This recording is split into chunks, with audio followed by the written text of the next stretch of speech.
Saya ingin kembali mengingatkan pada peristiwa ketika saya berdinas sebagai Menteri SDM. Tugas pertama saya adalah membersihkan mafia migas. Itu diucapkan oleh Presiden Jokowi pada waktu itu. Itu Dan saya katakan pada ketika Pak Jokowi memberikan amanah kepada Mas Dirman, itu jelas Pak Dirman ya, tugasnya adalah memberantas mafia BBM. Clear seperti itu ya? Pertemuan saya dengan Presiden adalah 26 Oktober 2014. Secara eksplisit Presiden mengatakan bagaimana caranya mengatasi mafia. Dan saya katakan pada beliau, Pak Presiden, urusan mafia dan energi ini bukan urusan teknis, tapi urusan kelurusan pemimpin negara. Saya sengaja mengatakan begitu karena nanti begitu ditertibkan, pasti para pihak itu akan datang kepada Presiden dan meminta semacam perlindungan. Dan itu terbukti ketika pada waktu saya meneruskan audit Petral, hampir saja Presiden meminta untuk mengurungkan atau menghentikan proses itu karena memang desakan dari para pihak itu sangat kuat. Sudirman Said berspekulasi mafia migas di Ternak. Itu diungkapkan berdasarkan pengalamannya menjabat Menteri Energi dan Sumber Daya Mineral. Hal itu ia ungkapkan menanggapi terungkapnya kasus korupsi di Pertamina melibatkan Direktur Utama Pertamina Patra Niaga. Ia mengungkit bahwa transformasi Pertamina sudah pernah dilakukan, yakni pada 2015. Ia pun berspekulasi bahwa mafia migas di Ternak di era pemerintahan Jokowi. Pasalnya, Sudirman mengatakan sudah pernah mengingatkan Jokowi soal pemberantasan mafia migas saat ia menjabat sebagai Menteri SDM. Para pihak itu siapa sih? Petinggi kah atau ya bisa dikira-kira lah ya. Nah, jadi karena volume transaksinya begitu besar dan biasanya yang terkait adalah orang-orang yang sangat kuat secara politik, secara keuangan, maka memang selalu prosesnya begitu. Itu satu ya. Jadi urusannya pasti urusan melibatkan para pemimpin negara gitu. Yang kedua begini, selama Pertamina tidak menampilkan budaya check and balance gitu ya, selama terus-menerus menampilkan ada kelindahan antara pemimpin dengan pemimpin lain, ada anak-anak, ada keponakan, ada satu partai segala macam, kultur begini pasti muncul gitu. Karena memang terlalu besar volumenya sehingga kemudian godanya juga terlalu besar.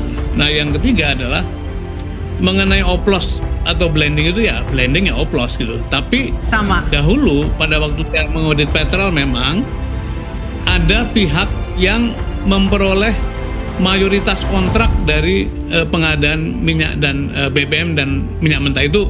Itu hasil audit, bukan hasil omongan saya, tapi audit yang dikerjakan oleh konsultan internasional yang juga pada waktu itu diselenggarakan oleh Pertamina. Nah, rentetan peristiwa hari ini disebutnya menunjukkan Indonesia dikepung korupsi, ada praktek pemburuan rente yang bermain.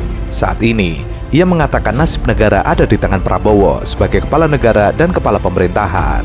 Sudirman Said mengaku pernah memberikan alarm kepada mantan Presiden ke-7 Indonesia Jokowi terkait keberadaan mafia migas. Sudirman Said ternyata telah mewanti-wanti Jokowi jika ingin melakukan pemberantasan terhadap mafia migas. Pernyataan itu dilontarkan Sudirman saat menanggapi kasus korupsi tata kelola minyak mentah dan produk kilang di PT Pertamina.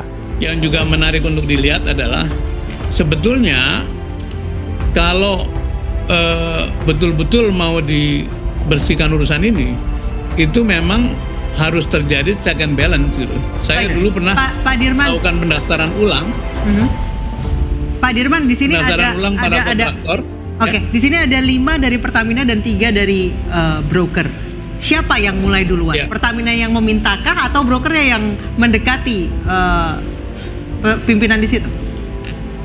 itu kan ada istilah tepuk tangan itu perlu dua kan? Jadi nggak mungkin sendirian. Jadi gayung bersambut ya Pak Dirman ya? Vendor sendiri tidak mungkin Pertamina. Tapi yang lebih penting adalah tidak mungkin teman-teman di Pertamina itu berani melakukan itu tanpa perlindungan politik dari para pihak yang punya kekuasaan. Itu satu, karena jumlahnya begitu besar. Dan itu mesti dicek. Sekarang ada istilah gamenya sama, pemainnya berbeda gitu ya. Tapi memang saya merasakan pada waktu bersih-bersih itu justru dari pemberi tugas yang kelihatan ragu-ragu.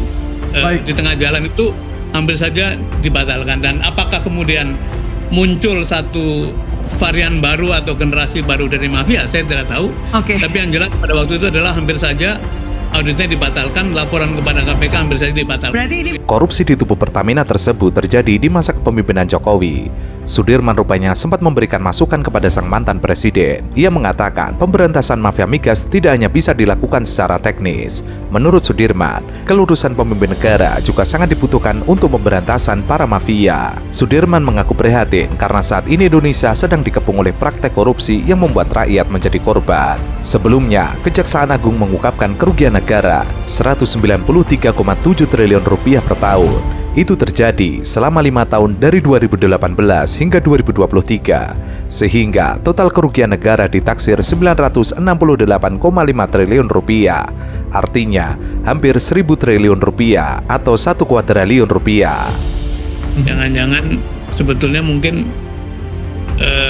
karena kan tidak lepas dari konstelasi politik ya, yang beginian itu dari dulu lah gitu. Jadi sekarang saya kira pemerintah yang baru belum bisa dikatakan ikut terlibat karena kan baru mulai. Tapi saya punya feeling bahwa sebetulnya masalah pemberesan mafia di masa lalu, di masa Pak Jokowi itu belum tuntas. Tapi kemudian keburu regenerasi, kira-kira gitu ya.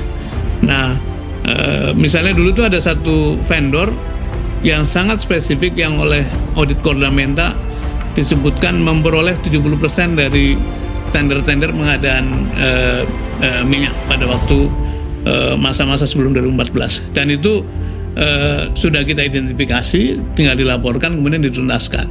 Tetapi modusnya kok terulang lagi, seperti misalnya dulu memang salah satu modus adalah misalnya kilangnya baru stop, baru ada kerusakan, tapi kantor pusat belum dengar, malah pasar Singapura yang sudah dengar gitu. Vendor yang memiliki blending facilities atau fasilitas pencampuran atau mixing atau sebetulnya sama dengan ngoplos, itu yang menyebabkan dia punya advantage, hanya dia yang bisa memasok spesifikasi tertentu gitu. Itu juga modus masa lalu. Modus yang lain adalah saya kedatangan seluruh pemain besar atau seven sister pada waktu itu, baik pada waktu saya di Pertamina maupun di SDM. Mereka mengatakan kami sulit sekali berdagang langsung dengan Pertamina, karena kalau tidak melalui pintu itu maka tidak mungkin mendapatkan alokasi